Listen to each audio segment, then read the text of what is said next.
3 mots que tu dois bannir de ton roman. Numéro 1, le verbe dire. Quand on commence à écrire, on a tendance à l'utiliser à foison, à chaque dialogue. C'est vraiment le festival, il a dit ci, il a dit ça. Alors qu'en réalité, il faut privilégier des verbes plus impactants, plus précis, qui permettront à ton lecteur de vraiment comprendre la façon dont ton personnage a dit ce qu'il dit. Et en plus, t'as pas d'excuses parce qu'il y en a vraiment, mais vraiment beaucoup des verbes qui permettent de remplacer le mot dire. Murmurer, chuchoter, s'étonner, crier, divulguer, il y en a vraiment des dizaines.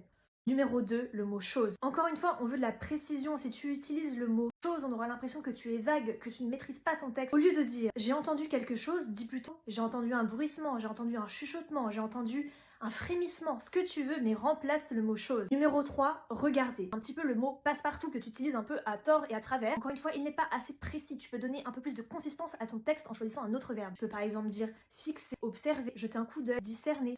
Au lieu de dire elle regarda la pièce, tu peux dire elle survola la pièce du regard. Voilà, on s'arrête là pour aujourd'hui, mais si tu veux une partie